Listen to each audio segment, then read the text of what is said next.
The first time I heard the name Jim Fishback was way back in 1971. I was a paper boy for the Orange County Register. Do you remember that paper in Orange County, California? And when I finished my paper route, I stopped at the Bottle and Smoke liquor store on East Chapman Avenue in Orange. And I used to always read the cycle news. And one day I was reading the cycle news and I came across a name, Jim Fishback. He was a District 37 pro rider. I believe it was like the 250 class. And he was teamed up with a guy that I read a lot about also, and Larry Rossler. And Larry Rossler and Jim, they rode like Yamaha factory. And they were desert racers. And they rode the desert and they were really a very top tandem team. Larry Rossler was a very fantastic racer. And Jim Fishback was not too far behind. And it was just, I used to read that name all the time, Jim Fishback and Larry Rossler. But I was just dreaming of a motorcycle at that time, and I was saving my money for a Speedway bike. And I read lots of people's names, and Jim Fishback was one of them. So I always remember that name because I used to see his name in the paper all the time. And then Jim Fishback, I guess he went to motocross. He was a top motocross rider after Desert. And then he was doing really well. He was racing at Carlsbad and other motocross tracks around Southern California. And Fishback was a rider. I mean, that guy, he knew how to ride a motorcycle. And then I got into Speedway about 1975 at the end of the season. And Jim Fishback also got into Speedway in the same year. But he went straight to Division I because Jim Fishback was just an outstanding motorcycle rider. I was only a young 16-year-old at the time, and I just was learning how to ride a Speedway bike. I never knew how to, and I wasn't as good a rider, riding all that experience like Fishback. He was an ace racer, and I was just a very much novice in learning how to race at the time. And Fishback, he made the Nationals that year at the Los Angeles Coliseum. And he was just the Rookie of the Year that year. And he just went straight to Division I and was the top 16 racers on his rookie year.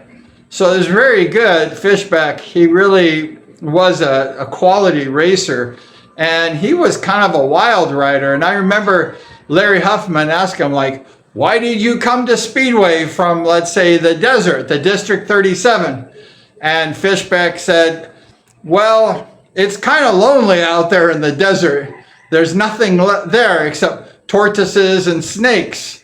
And Jim Fishback once in a while went down, like all of us went down, and riding motorcycles. And he says, it was kind of boring because when I crashed, I would crash before turtles and snakes. And he didn't like that. He chose Speedway because there was lots of people in the stands and it was exciting. Speedway was in its glory days at the time.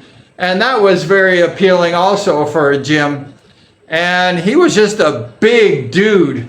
And he was a gnarly guy also. Fishback was really just a bigger than normal. You know, Speedway riders are normally kind of small.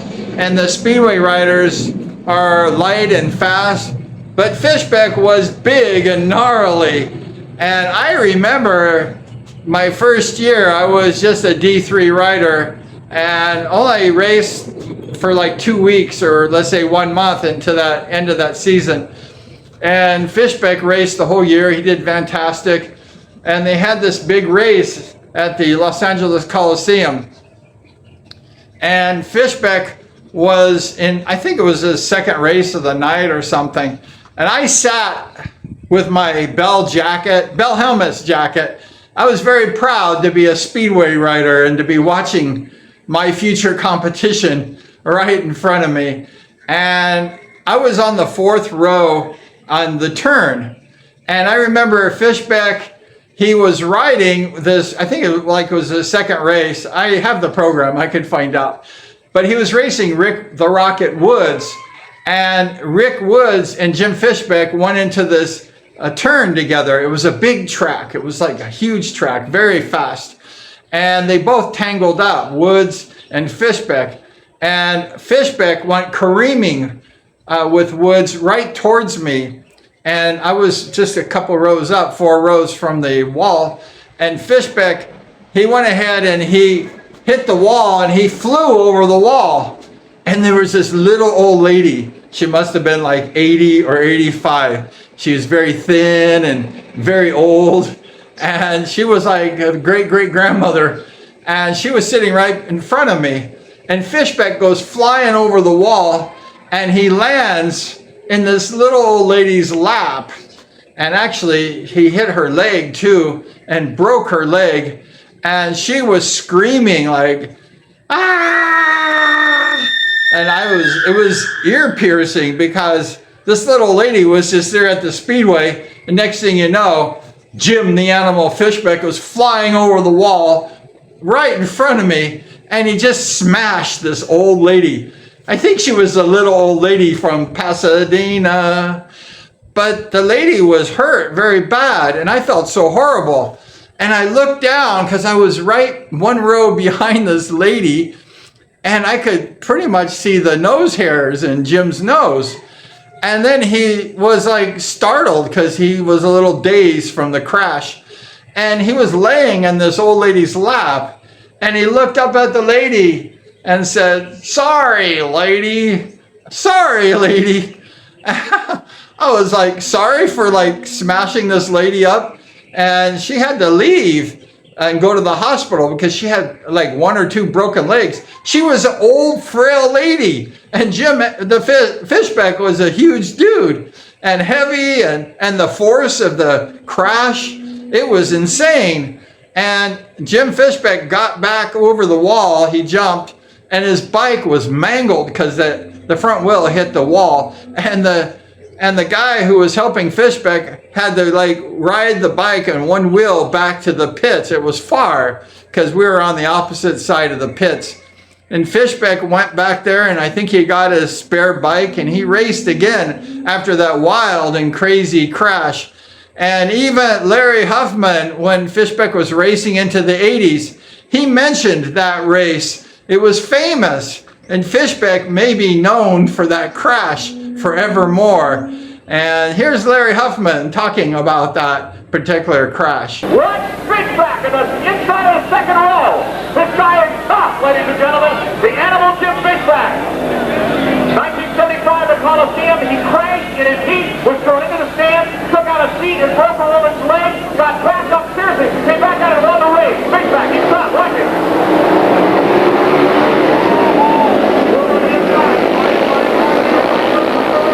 Anyways, Jim Fishback had a wonderful Speedway career. He raced from 75 to about 85 or something like that, maybe a little bit longer. And Fishback was definitely one of the riders that was consistently in the state championships and in the United States Speedway championships. You know, Fishback was a real rider. I mean, that guy was he was flat out was tough. And I remember one of my first Division I rides. I worked my way up from D3 to Division I, and I always remember that crash that Fishback had with that little old lady. And I was getting ready to get bumped off at Costa Mesa one night, and I was seeing all these top riders next to me, and then I looked behind me because there was more riders. It was a handicap race, and there was Jim Fishback. And he was looking at me, and I was like a skinny, young 17-year-old, 16-year-old. And Fishback just goes like, and I'm like, oh my God. And he's like, you know, Brian, Fishback, he's an animal, because that was his name. And he kept that number 274 his entire Speedway career. He kept that 3-digit number. And Fishback was just a ornery kind of dude, and he didn't like me, I think. And so he just kind of looked at me, and I kept thinking, oh my gosh, that lady at the last year at the Los Angeles Coliseum, and Fishback was just like crazy and stuff. And I knew he always like wheelied around the wall, and he rode really aggressive and really like out of control and wheeling, kind of like the next level of a Danny Becker, but not as good as Danny Becker. But he was close, and his craziness was pretty insane. And I said to myself, you know, Brian, I was a low yardage rider up towards the front, and Fishback was on like the 30-yard line. And I said, you know, you have to go fast. I'm the jackrabbit, I said to myself, and Fishback's not going to catch me, because I knew that Fishback was going to like knock me off the bike if he caught me. So I said, he's not going to catch me. And the race went up, and I just got scared, you know, like, and I just went as fast as I could. I mean, it was very, very fast. And the race was over, and I kind of like beat everyone by a mile. It was against a lot of the riders. I think Larry Costa was in that race, and a few other good riders were there. And I had the video. I had to find it, but I have the video of that. And I just blew all the guys away, because I was so scared of Jim Fishback catching me, and I went fast. So that was kind of one of the memories I have of racing Fishback as a young guy, of being so scared of him catching me that I knew I had to give it extra gas. And I had to really blow that guy away, because I didn't want him anywhere near me. And Fishback, thank goodness, wasn't near me. But it was just a crazy life, you know, with his Speedway. He was really good. And then later on, Jim Fishback had a son. He has a son named Jimmy Fishback. And he was a junior Speedway champion when he was like a 12-year-old. And Jim Fishback raced juniors, and then he kind of stopped for a few years, and then he got into Speedway. I remember I used to like talk with him when he first got back into Speedway over at the Grand, and Jimmy Fishback, the son, was really nice. Hey, I'm Jimmy Fishback, and I race Speedway.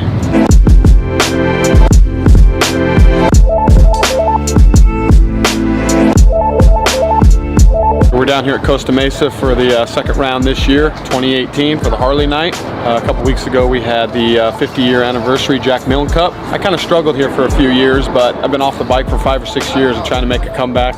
Costa Mesa, I've always had a little thing. It's just hard for me and my riding style to get used to this small track. You know, 10 years ago, it took me probably 2 years to get this track dialed and get it set to where I could actually ride it and ride it hard and aggressive. So being off for 5 or 6 years, I'm trying to come back. I think I'm going through that same struggle. You know, the past years I've always been on a Jawa long stroke, Jawa chassis. This year I'm on a GM short stroke, Stua chassis. So just trying to get the bike dialed. We just, not really bike problems, but just carburetor problems. You know, I think we got that squared away and figured out. But we're getting there, we're making a lot of progress. Costa Mesa is just, it's Costa Mesa. The track's always perfect. It's real tight, real little. The guys are standing right here on the back straightaway. They can pretty much reach their hands over the crash wall almost. And it's a packed night every night, you know. Definitely feed off of it. You can definitely hear them out there screaming and cheering and yelling. And the thing I like is the racing's real close. You know, for instance, if you go to Paris, it's a bigger track. The guys are spread out a lot. You know, here on this tight track, you can get side by side, and all 4 of the guys pretty much are right there in a ball. So it makes racing a lot more excitement, and even for us too. You know, it gets kind of sketchy at sometimes, but you got to have that adrenaline. You got to have that, or I wouldn't be here. Anything can happen at any given time. You know what I mean? And we all go out there and try and be safe and ride safe with each other. That stuff does happen, and it happens a lot more here, I think, because we're so close together. One guy bobbles, screws up or something, and it affects everybody. But just got to be on your toes at all times.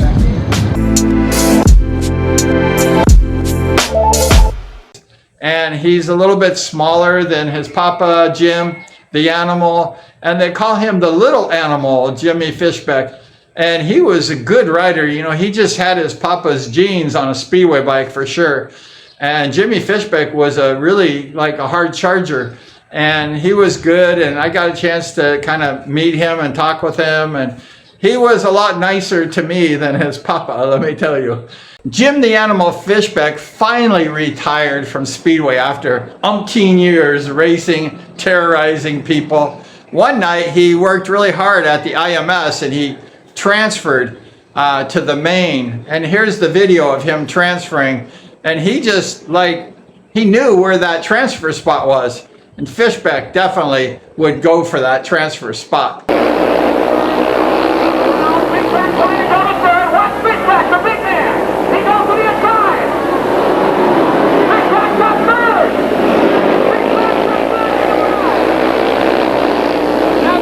Outside, yeah, Michael! Come on! Nichols takes the lead. Nichols trying to win second. Fishback not for outside to come back. Right line coming out.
After Speedway, Fishback, he became a referee, and I've never experienced him as a rider, as a referee, but I can only imagine that who's gonna give Jim the Animal Fishback shit, you know, like who's gonna like argue with that guy, because Fishback was kind of a menacing guy, and he looked like he kind of came out of a prison or something, so he was just a rough and tumble looking dude. And I'm sure he was a gnarly dude if he was going to get into it with you. And I'm sure some of the riders, they got mad at his decisions. All referees make good decisions and not so good decisions. And I'm sure he had it out with some of the riders, but I never experienced that, thank goodness. But Fishback was a referee for a few years. And then he went ahead and one night at the Grand, this guy, he was like a D2 rider or something. I think he was an older guy, but I'm not sure. He went ahead and was complaining online about handicap racing, about how they had to move you back into the yardage, which is what they do to everyone. If you do good, you get moved back in handicap. And Fishback, he made a comment, Jim the Animal, he said like, you know, you don't know what you're talking about or whatever. And then the other guy came back and said, oh, you want to race me? If you race me, you're going to see the back of my leathers when if we have a match race. But he didn't know. He did not know who the animal Jim Fishback was. I guess maybe he was too young to see him and respect him from the early days. But here's a clip. Here's a clip of Fishback and this other rider. I don't really know who this guy is, but I know who Jim Fishback was. And this is a race to see who was going to see whose number was on the back after the 2-lap match race. One last race, according to what my notes in Legends, and it would be Fishback and Johnson. Kevin Johnson. and Jim Fishback Sr., for those of you who have been around. You may have been following this. This race actually ended up starting as a kind of a trash talking on the internet. Kevin Johnson vocalized a complaint about the fact that they adjust who's in different races and different yardages during the night. He'll learn that that happens at every speedway track. Jim Fishback told him that he's got to learn how to get around traffic. I don't know if Kevin Johnson is so young that he just doesn't know who Jim Fishback Sr. is, and kind of threw it down of, well, if you race me, all you'd see is the number on my back. Now, I don't know if you know Jim Fishback Sr., but somebody tells Jim Fishback Sr. that all he's going to read is the number on his back. Jim Fishback Sr. has a different idea about what's going to be seen. Anyway, Jim Fishback Sr. at one time qualified for the national championship at California State with regularity. He also ruled the desert. But I gotta tell you this part, and I don't want it to sound demeaning. That was 50 pounds ago. 50 pounds ago. And Jim Fishback has decided he'll take up the battle against Kevin Johnson, and that's Fishback, the first one out. Jimmy Fishback, the larger of the two, and Johnson on the outside. Ready to do a 2-lap match race. We'll see who sees the back of whose number right about now. Ready, ready.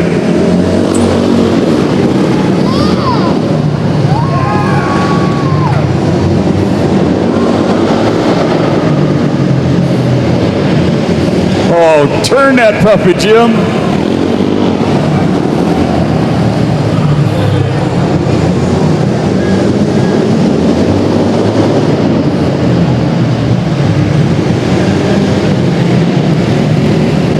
He got him! He got him!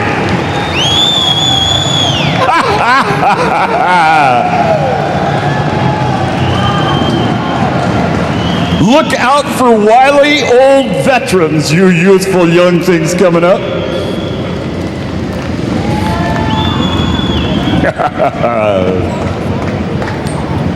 Okay, and again, that was not, I don't think he ever practiced on that bike. I don't think he was even intending to ride that bike.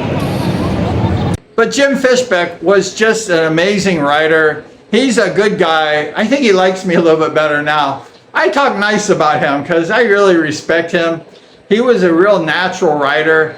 He just was a gifted rider. He could pick up any motorcycle, whether it was a Yamaha to race the desert, racing the motocross racing over at Carlsbad, or jumping on a Speedway bike and racing 5 nights a week at all the different tracks in the glory days of Speedway. Jim Fishback, he definitely could like ride that Speedway bike, and he could definitely like compete, and he had his share of successes on the racetrack.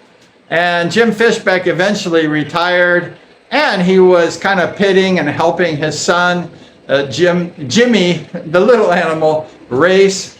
And he was just a really supportive dad, a good guy, and he just really was one of those early day, later legends, because he started like in the mid-70s, and he was the rookie of the year, like I mentioned. So he was quality right from the get-go. And Jim the Animal Fishback was a true legend. He's one of those guys you better respect, and you better go ahead and, you know, pay homage to his racing career, his successes. Many years of racing from District 37 to the motocross to racing Speedway for over a decade. And who do we honor today? We honor the legend, the great Speedway rider, the gnarly dude, the tough guy, the big dude. And who is that? It's always been number 275, Jim the Animal Fishback.